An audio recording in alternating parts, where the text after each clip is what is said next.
BBC Urdu کے programme سیربین میں خوش آمدید۔ ہمارے لندن اسٹوڈیو سے میں ہوں شفیع نقی جامعی۔ کشمیر اور شمالی پاکستان میں 8 اکتوبر کو زلزلے سے آئی تباہی کے 10 سال بعد بھی تعمیر نو کے صرف وعدے ہی وعدے اور ذمہ داران کی باہمی الزام تراشیاں۔ ابھی تک ہمیں زمین نہیں مل سکی کہ جس کے اوپر ہم یہ شہر بسا سکیں۔ دیکھیے گا ان کا حال بھی جو بھارت کے زیر انتظام کشمیر میں سلامتی کے خوف سے بھاگے لیکن زلزلے نے آ دبوچا۔ اور چنندہ خبروں میں یہ بھی دیکھیے گا کہ اگر ملک خانہ جنگی کا شکار ہو تو عالمی کپ فٹ بال کی تیاری کیسے متاثر ہوتی ہے۔ پاکستان میں صوبہ خیبر پختونخوا اور کشمیر میں آنے والے تاریخ کے بدترین زلزلے کو آج 10 سال پورے ہوئے۔ زلزلے نے ملک کے شمال میں بڑی تباہی مچائی تھی۔ زلزلے میں 73,000 سے زیادہ افراد ہلاک ہوئے جن میں بچوں اور عورتوں کی بڑی تعداد شامل تھی۔ اس سانحے میں 1,28,000 سے زیادہ لوگ شدید زخمی ہوئے تھے اور اس سے تقریباً 30,000 مربع کلومیٹر کا علاقہ متاثر ہوا تھا۔ زلزلے سے جو شہر سب سے زیادہ تباہ ہوا وہ تھا خیبر پختونخوا کا شہر بالا کوٹ، جہاں تقریباً 90% مکان تباہ ہو گئے اور 18,000 افراد ہلاک۔ حکومت نے اس شہر کو 30 کلومیٹر دور ایک نئے مقام پر بسانے کا منصوبہ بنایا تھا جو تاحال پورا نہیں ہو سکا۔ بالا کوٹ سے عزیز اللہ خان کی رپورٹ۔ یہ بالا کوٹ شہر ہے جسے فالٹ لائن پر ہونے کی وجہ سے یہاں آباد نہیں ہونا تھا۔ 10 سال میں لوگوں نے یہاں مکان بھی تعمیر کیے اور کاروبار زندگی بھی جاری ہے۔ ٹاؤن پلاننگ کی بات ہے تو وہ موقع پر زمین گورنمنٹ نے خرید لی ہے، لیکن جس طرح زمین پڑی ہوئی تھی 10 سال پہلے آج بھی اسی طرح پڑی ہوئی ہے۔ نہ وہاں پہ کوئی پلاٹ الاٹ ہوا ہے، نہ وہاں پہ کوئی کنسٹرکشن ہوئی ہے، اور وہ پیسہ اللہ جانے کہ وہ پیسہ کدھر گیا۔ ہمیں افسوس صرف اس بات پہ ہے کہ ہمارے نئے ڈسٹرکٹ مانسیرا کا گورنر وزیر اعلیٰ سارا کچھ ہے مگر ایرا کو پوچھنے والا کوئی بھی نہیں ہے۔ بیگم جان اپنی ایک معذور پوتی سمیت 3 بچوں کے ساتھ اس عارضی مکان میں رہتی ہیں۔ بیٹا تو بہو فوت ہو گئی، اس کے بعد خامد رہا وہ بھی فوت ہو گیا۔ یہ 3 بچے رہ گئے، اس بچے دے ایک میں یہ 4 بندے یہاں سے اصل تو مجھ مشکلات ہیں۔ یہ 2 کمروں کا مکان زلزلہ متاثرین کو عارضی رہائش کے لیے دیا گیا تھا۔ اس مکان میں اس وقت کوئی 13 افراد کا ایک خاندان رہائش پذیر ہے۔ یہ مکان نہ تو سرد موسم کو برداشت کر پاتے ہیں اور نہ ہی گرم موسم کو برداشت کرنے کی صلاحیت رکھتے ہیں۔ اس شہر میں زلزلے سے بچاؤ کی تعمیرات تو دور کی بات، یہاں 10 سالوں میں کوئی ترقیاتی کام بھی نہیں ہو سکے۔ بہت ساری میٹنگز چل رہی ہیں اور ہمارے یہ میں آپ کو بتا سکتا ہوں وثوق سے کہ اس میں کچھ بریک تھرو کی توقع ہے، اور یہ بلکہ اس پروونشل گورنمنٹ نے اس کو کافی پش کیا ہے، اور جو پلاٹس وغیرہ بن چکے ہیں یہ بھی اس میں ہے کہ ان کو لوگوں کو وہاں پہ شفٹ کیا جائے۔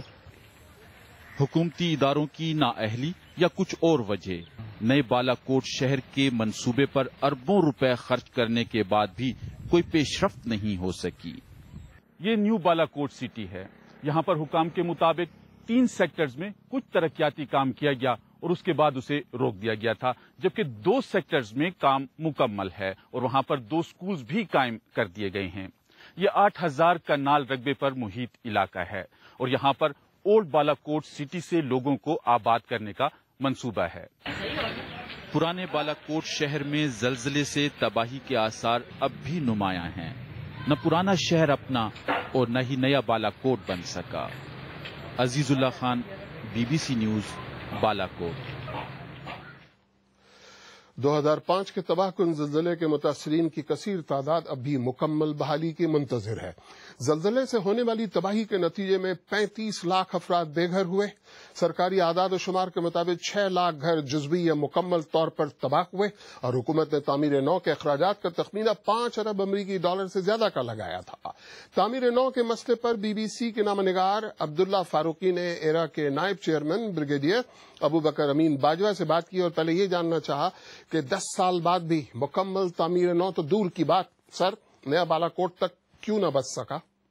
بالکل ہم نے یہ وعدہ کیا تھا کہ جی ہم اس کو ایک نیا شہر بسا کر دیں گے۔